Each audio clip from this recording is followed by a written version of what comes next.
Memakai kemeja putih dengan model rambut cepak, Ahmad Zoni membuat pengajuan mengejutkan.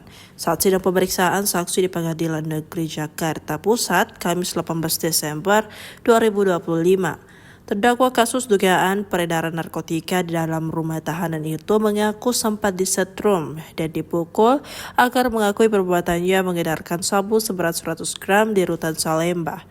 Sidang itu menghadirkan saksi dari kepolisian Arif Rahman. Ahmad awalnya diberi kesempatan mengajukan pertanyaan.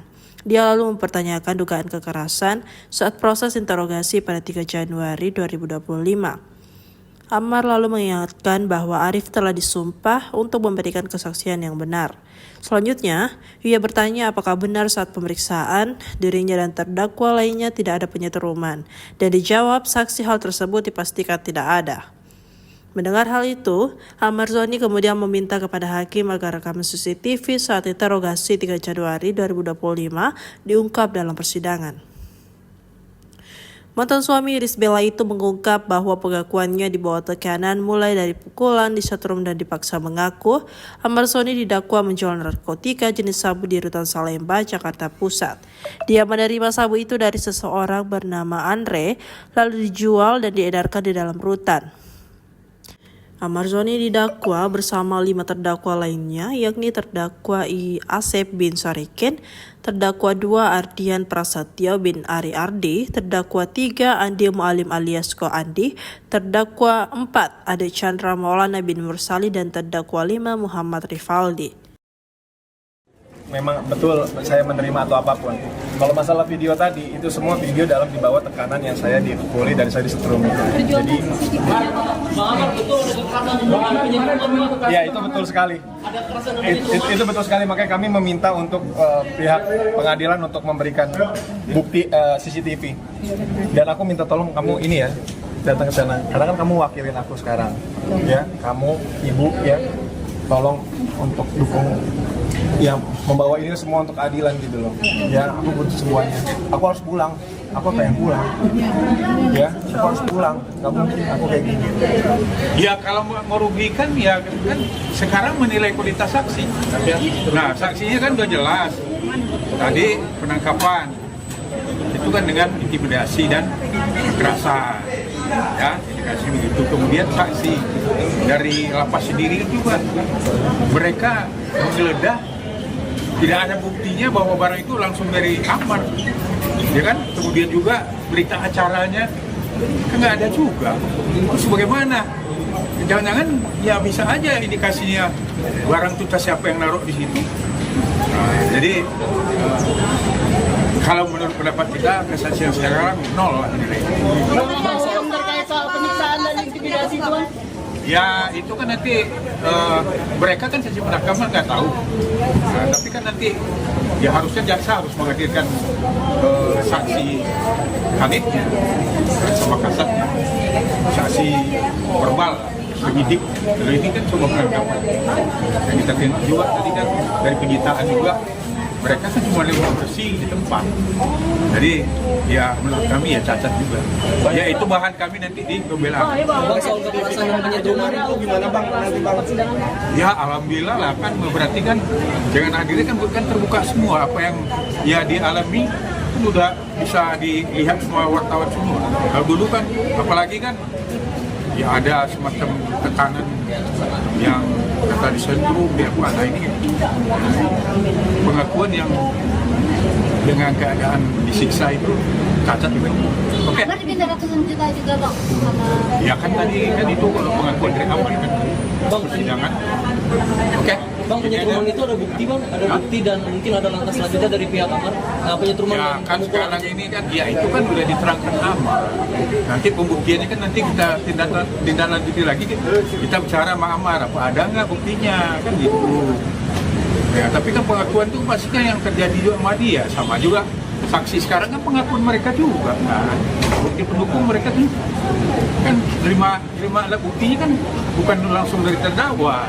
Ini tadi mendengarkan terhadap Ahmad sendiri saat yang mungkin 4 tahun.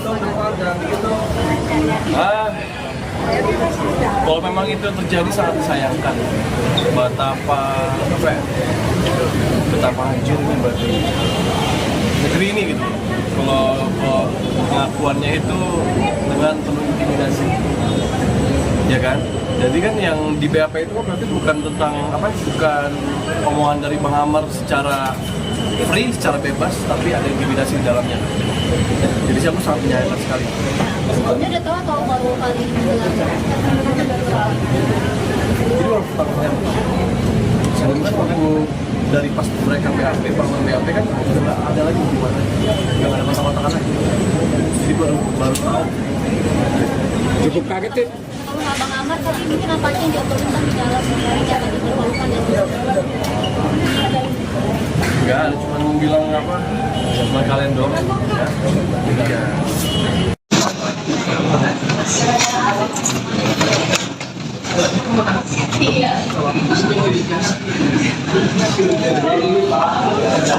yang dicurigai ini gitu.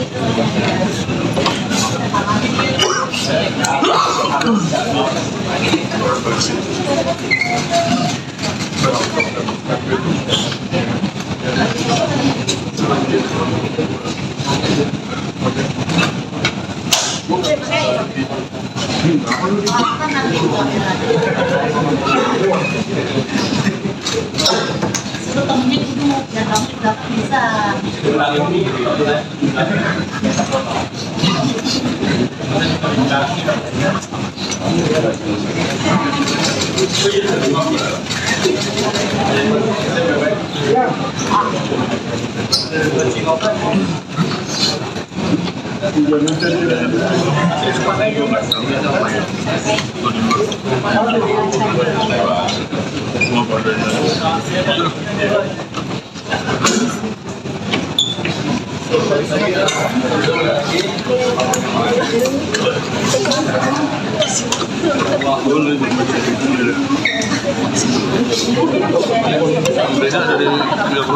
Ya, satu hal sebenarnya boleh, tapi ini di luar mungkin ya. Permohonan kami juga, kami mengucapkan terima kasih yang mulia sudah mengabulkan permintaan kami untuk bisa sidang dihadirkan offline di sini gitu. Namun kami juga bermodal, kami terima kasih juga sama pihak Lapas Cipinang yang sangat menjaga kami dan juga betul-betul merawat kami lah ya di sana. Namun yang kami harapkan yang mulia, kalau bisa yang mulia memberikan izin kepada pihak jaksa gitu kan untuk bisa dikunjungi yang mulia dengan orang terdekat kami, karena di sana pernyataannya kami boleh dikunjungi oleh keluarga inti. Namun saat ini kalau dari saya pribadi, saya yatim piatu, saya cuma punya adik-adik saya, cuma adik-adik saya juga sibuk gitu kan. Jadi yang saya punya hanya dokter dan ibu, jadi dan tante-tante saya gitu loh. Jadi mereka yang ingin datang kunjungan mohon diizinkan gitu ya boleh. Silakan duduk ya, sudah ya itu ya. Dan mungkin juga permohonannya lain begitu ya. Sama. Jadi gini ya, status para terdakwa ini adalah terkumpul ya, mohon dicatat kecuali terdakwa Muhammad tanggal 24 Desember itu baru tahanan kami. Download Tribun X sekarang, menghadirkan lokal menjadi Indonesia.